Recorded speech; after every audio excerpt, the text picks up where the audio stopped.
जिन्होंने कब्जा कर लिया था वो स्पेस देते तो बहुत लोगों को भी उसमें आने का मौका मिलता और हम समझ सकते हैं जीत की तरफ होता कि मैंने अपने आप को शो करना है कि 10 की 10 टिकट मैं लेके आया हूँ। तो उस अपने अहम में वो हम 5 सीट गंवा दी। आप अपने बेटे के आधार पर अपने बेटे को तो नेता बनाना चाहते हैं और उसको राज्यसभा भी, उसको लोकसभा भी, क्या कोई और कार्यकर्ता नहीं था? लोकसभा चुनाव 5 जीतने के बाद आप लोग गदगद हो, चलो ठीक है, जीत के घोड़े पर सवार हो, लेकिन विधानसभा में अभी से जिस तरह से गुटबाजी का खेल शुरू हो गया है, आरोप प्रत्यारोप का शुरू हो गया है, हुड्डा ग्रुप कह रहा है कि नहीं अभी से उनको मुख्यमंत्री मान लिया जाए, उनके अपने लोग जिस तरह से उनके यारे प्यारे उनके आसपास हैं, यह स्थिति विधानसभा चुनाव में भी टिकटों में बरकरार रही। तो जो आप जैसे जो कार्यकर्ता हैं या आपके जो तमाम वैसे लोग हैं जो कहीं मजबूत हैं, फिर उनका क्या होगा? क्या आप लोग फिर एक बार मान लिए हो कि हम हाशिए पे हैं, हमें कोई नहीं? अगर सही उसके अंदर डिसीजन होते और भाजपा से मिले नहीं होते कांग्रेसी तो निश्चित तौर पर हम 10 की 10 सीट जीतते। लोकसभा चुनाव में जीत के बाद कांग्रेस हरियाणा में आक्रामक होती नजर आ रही है। हालांकि इसी बीच गुटबाजी की फांस भी कांग्रेस को अपने चपेटे में ले रही है। आखिर क्या होगा विधानसभा में, इन तमाम मुद्दों को लेकर हम चर्चा करेंगे। हमारे साथ कांग्रेस के वरिष्ठ नेता और फिलहाल में कांग्रेस के प्रवक्ता हैं प्रदीप जेलदार जी, इनसे बात करेंगे। सर स्वागत है आपका। नमस्कार सुशील जी। पहला सवाल मैं ही पूछ लेता हूं, कांग्रेस गुड़गांव में हार का कारण क्या मानते हैं? एक लाइन में जवाब। जनता जनार्दन ने काफ़ी हमें जन समर्थन दिया और चुनाव की प्रक्रिया की जो स्ट्रेटेजी है वो कहीं ना कहीं हमारी बहुत ज़्यादा कमी थी। साथ के साथ बहुत लोग जो हमारे गुरुग्राम लोकसभा है, बहुत लोगों के पास हम जब जाते थे तो सब साथी चाहते थे कि कोई लोकल यहाँ से ही क्यों नहीं पार्टी ने दिया, एक वो भी मुद्दा बीच में आता था। मगर राजू बब्बर अच्छे इंसान थे, बढ़िया हैं कैंडिडेट, मगर ये बहुत बड़ा मुद्दा लोगों के बीच में रहा। कई कांग्रेस के नेता दबी जुबान में यह भी कह रहे हैं कि कुछ लोग राज बब्बर को अपने चंगुल में ले रखे थे और जिसका परिणाम खामियाजा भी पार्टी को भुगतना पड़ा। बात ठीक है और सच्चाई सामने आती है, चाहे मीडिया के माध्यम से आओ, जनता की आवाज़ कभी दबती नहीं है। बहुत सारे कुछ साथियों का और नेताओं का जिस तरह का काम रहा, उनको जिस तरह के प्रोग्राम रहे, एक प्रोग्राम फिरोजपुर झिरका में है, दूसरा प्रोग्राम गुड़गांव में है, और वो पूरा इस तरह के प्रोग्राम थे कि वो रोड पर ही रहे सारे। और यदि प्रोग्राम और कार्य पूरी तरह से यदि उसका ढंग से पूरा का पूरा चुनाव प्रबंध किया जाता तो शायद, और चुनाव प्रबंध के साथ साथ जो नेता जिन्होंने कब्जा कर लिया था वो स्पेस देते तो बहुत लोगों को भी उसमें आने का मौका मिलता और हम समझ सकते हैं जीत की तरफ होते। बूथों पर भी कार्यकर्ता या बूथों पे आपके जो एजेंट होते हैं या फिर हम ये कहें कि बाहर जो टेंट लगता है वो भी कई बूथों से नदारद था। यही है सबसे बड़ा जो प्रबंध था और जिन जिन लोगों ने उन्हें घेरा हुआ था वो सारा इसी चीज़ का खमियाजा है। आप से संबंधित ही सवाल है, तो सबसे पहले तो ये मैं जान लेता हूं कि जिस तरह से अभी चलिए 5-5 आप जीत गए, कई भूपेंद्र सिंह हुड्डा के समर्थक ये कह रहे हैं कि भूपेंद्र सिंह हुड्डा के नेतृत्व में विधानसभा में सरकार बनेगी, शैया की तरफ से भी बयानबाजी हो रहे हैं। क्या इस तरह के बयान देना अभी से ही, क्या कांग्रेस ने घोषित हुड्डा को कर रखा है मुख्यमंत्री, या फिर उनके पक्ष में इस तरह का बयान देना ये कांग्रेस के लिए क्या लाभदायक है या हानिकारक है? नहीं, किसी को आज तक अभी हाईकमान ने पूरे प्रदेश में जहाँ भी चुनाव होते हैं किसी को मुख्यमंत्री घोषित नहीं किया हुआ। ये प्रक्रिया बिल्कुल अलग है। स्वयं अपने आप को कोई मुख्यमंत्री कहे तो वो उसका अपना निर्णय है। और बात नेताओं की जो आज सामने पेपर में, न्यूज़ में जिस तरह से मीडिया के सामने आ रही है, वो बात बहुत सारी ठीक है। यदि आज हालात हरियाणा में ये थे कि हम शायद 10 की 10 सीट जीत जाते, यदि अपनी मनमानी नहीं करते और अपनी जिद ना रखते। कौन नाम तो रख दो? वरिष्ठ नेता आपके सामने ही है। मैं नाम एक भूपेंद्र सिंह हुड्डा के लिए कह रहे हैं आप? हाँ, सब लोग जानते हैं जो CLP और PCC थे। उन्होंने किसी को तीसरे हमारे जो वरिष्ठ नेता और हैं जिनकी अपनी अपनी भूमिका इस प्रदेश में है, उन सबसे डिस्कशन ना करके और अपनी एक जिद कर ली कि मैंने अपने आप को शो करना है कि 10 की 10 टिकट मैं लेके आया हूँ।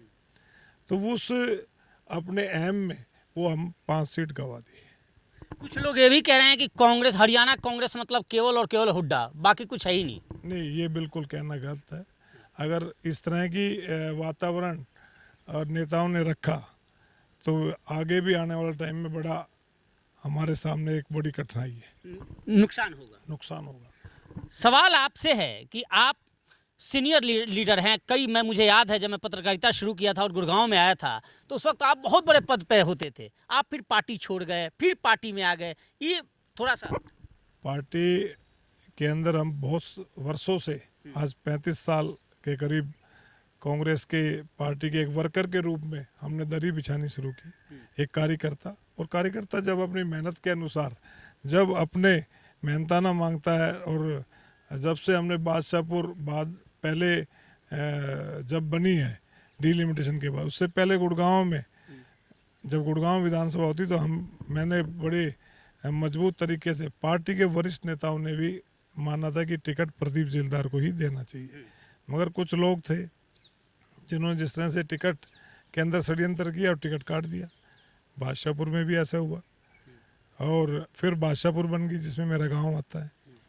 तो जो हालात जिस तरह की हैं कि हमने कभी पार्टी छोड़ी नहीं, हमने समर्थन दिया था।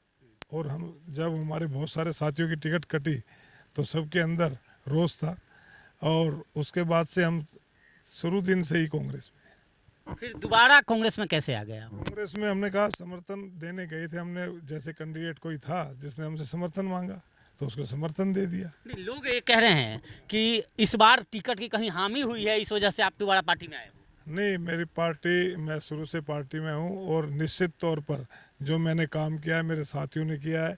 हमने बादशाहपुर के एक एक गाँव, एक एक घर में जाकर कांग्रेस को मजबूत करने का काम किया। उसी आधार पर निश्चित तौर पर आज मेरा अधिकार है, और मुझे निश्चित तौर पर मुझे भरोसा, पार्टी मुझे टिकट देगी। लेकिन गुड़गांव लोकसभा को लेकर कल एक बैठक हुई दिल्ली में, तमाम सभी हलकों से, सभी विधानसभाओं से, जो खासकर कैंडिडेट हैं विधानसभा में, उनकी नज़रों में, उन तमाम लोगों के साथ भूपेंद्र सिंह हुड्डा ने कल एक बैठक की। राज बब्बर भी थे वहाँ पे, तमाम गुड़गांव से लेकर बावल तक के लोग थे। आप नज़र नहीं आए उसमें। यही कारण है जो चुनाव हमारे हैं। जब आप चिन्हित कर लेंगे किसी को कि बस ये ग्रुप मेरा है, और ग्रुप की राजनीति वरिष्ठ नेता करना शुरू कर देगा, तो वो कांग्रेस को बहुत बड़ा नुकसान भी झेलना पड़ता है, और नुकसान झेला है। 5 सीट क्यों आ रहे हैं?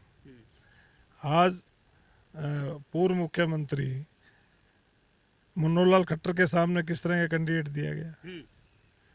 अच्छा, ये आरोप कई नेताओं ने लगा रखा है कि बादशाह गुरुग्राम के अंदर किस तरह से लोकसभा का कैंडिडेट चुना गया, किस तरह से एक बहुत बड़ी लेगेसी है चौधरी बंसीलाल जी की।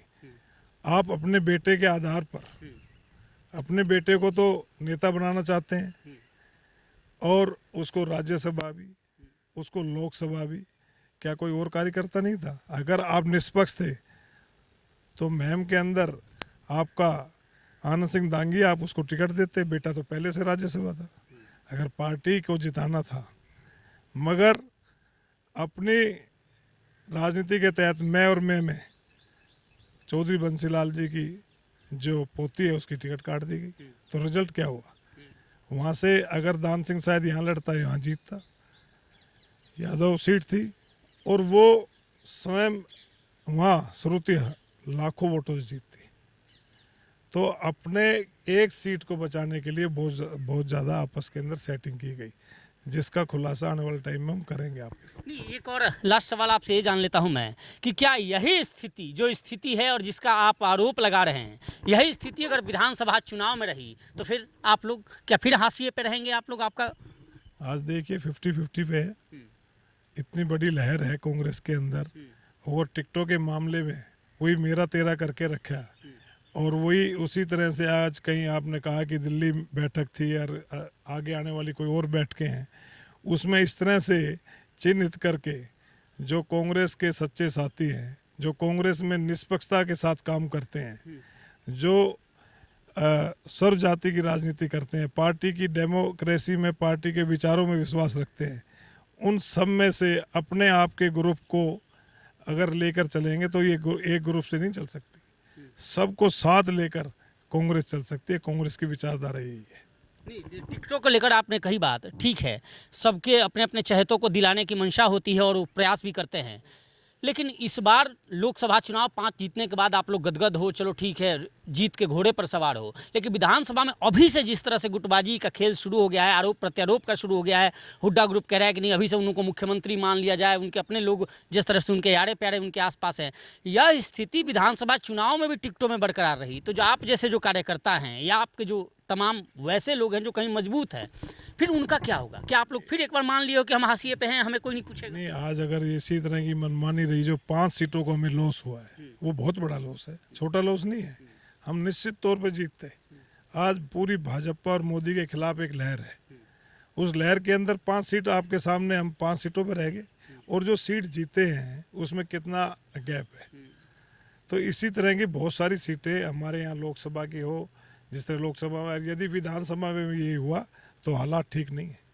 तो फिर उसका इलाज क्या है? इलाज अब हाईकमान के सामने सबने बातें रखी हैं, आपने सारी बातें रखी हो? हमारे वरिष्ठ नेताओं ने, शैलजा जी, रणदीप सिंह सुरजेवाला जी और किरण चौधरी, कैप्टन अजय यादव, तमाम सब वरिष्ठ नेता यहाँ हैं, सब ने इस बात को हाईकमान के संज्ञान में लिया है। जिस तरह लोकसभा में मनमानी, मैं अपनी अगर शब्दों में कहूँ तो चली, आप लोग पहले से सतर्क हो, विधानसभा में चलने नहीं दोगे? नहीं, विधानसभा में ऐसा होने नहीं देंगे। पार्टी को बिल्कुल, जिस तरह से पार्टी ने आज उस बात को कहीं ना कहीं महसूस भी किया है कि हम जो आज जिस तरह से भाजपा का रथ बहुमत पार नहीं कर पाया, अगर सही उसके अंदर डिसीजन होते और भाजपा से मिले नहीं होते कांग्रेसी, तो निश्चित तौर पर हम 10 की 10 सीट जीतते और आने वाले समय में निष्पक्षता के साथ टिकट बटेंगी तो हरियाणा के अंदर कम से कम 75 से ऊपर सीटें होंगी। नहीं बटेंगी तो कांग्रेस का होते हुए फिर एक बार मोर्चा खोलने के लिए तैयार?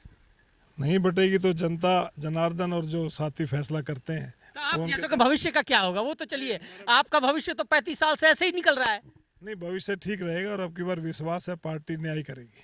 चलिए, कांग्रेस ने साफ कर दिया है, जितने वरिष्ठ कार्यकर्ता हैं, पदाधिकारी हैं, उन्होंने यह भी कह दिया है कि जो लोकसभा में मनमानी चली वो इस बार नहीं चलेगी, और चली तो निश्चित तौर पे कांग्रेस की नीतियों से प्रेरित होकर आज कांग्रेस में हैं, लेकिन ज़रूरत पड़ी तो ये सड़कों पर भी उतरेंगे और अपनी ही पार्टी में जो मनमानी करेंगे उनके खिलाफ मोर्चा भी खोलेंगे। फिलहाल देखना होगा कि विधानसभा चुनाव में हाईकमान का क्या रुख रहता है। वीडियो जर्नलिस्ट संजीव के साथ सुशील सिंह, पकड़ू.com, गुरुग्राम।